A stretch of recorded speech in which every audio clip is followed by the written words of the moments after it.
Christian Minson, says, "My sign is Aries. Most consistent with it is probably my hard-headedness." Tim, do you have anything? Am I not speaking loud? I can't hear that. Everybody walking is really up. People are moving the papers, it's a big room, it's hard to hear back here. What? Because I feel like I'm shouting. No.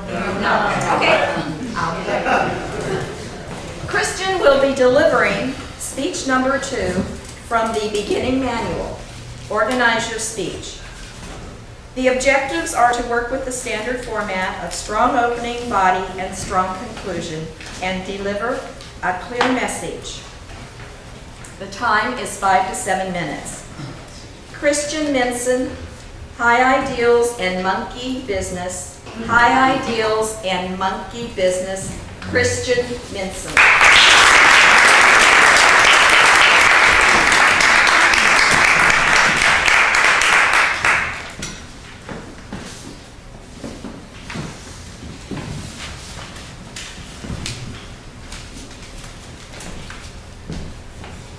It feels good to be up here. Good morning.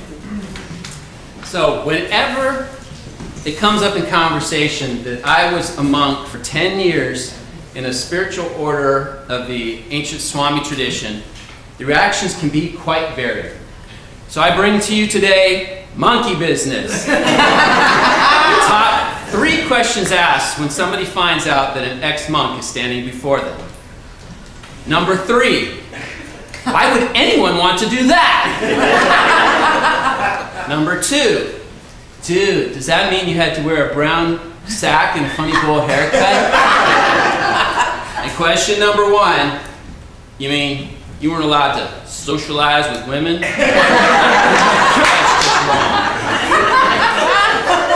So I began to see from these responses that people really had very little understanding of the religious life. But I also saw that there was a sincere desire to actually know more. So I'd like to share with you today what really is a monk. We'll begin with our first question. Why would anyone want to do that? Well, to answer this, we have to look at the word monk itself, which comes from the Greek root monos, meaning one. The monk has a single-minded focus on a singular goal, realization of the innate divinity within us all. The monastic lifestyle is uniquely situated to provide for complete focus on this goal. Now that lifestyle is very routinized, scheduled, and structured.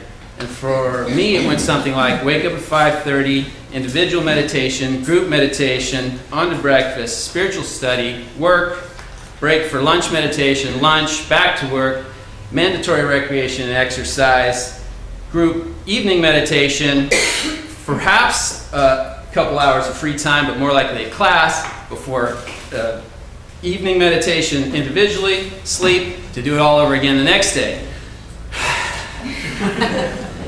But more important to people, it seems that what monks do is what monks wear. That brings us to question number 2. Dude, did you have to wear a brown sack and a funny bowl haircut?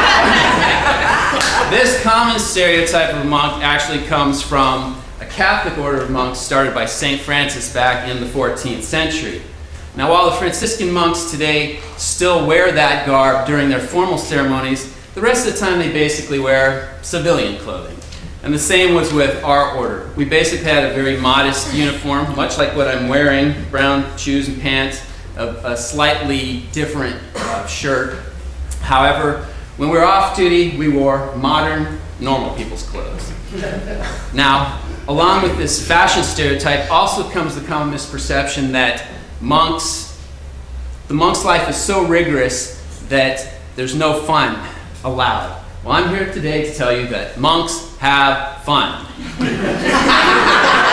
It may be a little more tame than you all are used to.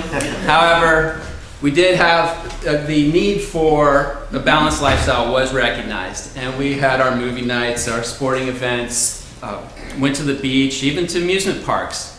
But the easiest way for a monk to have fun, no matter what the activity, was to always provide an overabundance of really great food. Instant good time.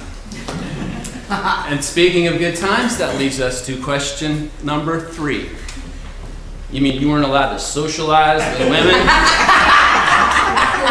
This is often the stumper for most people. Monks do take a vow of celibacy. However, it's not that sex is evil. It's more about the self-discipline necessary to maintain that single-minded focus we were talking about in the beginning. The easiest way to put it is that most people choose a momentary experience of pleasure, whereas a monk chooses to forego that momentary experience in order to seek the source of all pleasure. So as you can see, it's a really vast subject. I could go on and on, but I hope I've given you some insight into the fact that a monk really is somebody who's busy, modern, fun-loving, disciplined, and an idealist who has, his sights set on attaining his highest ideals. However, striving for our highest ideals is not the exclusive territory of a monk. It's something we can all do, no matter what role we play. So from the platform of my current role, here I am, ever striving to overcome my limitations and attain my highest ideals, that I may serve as an example and reminder to you all to never stop striving for your highest ideals.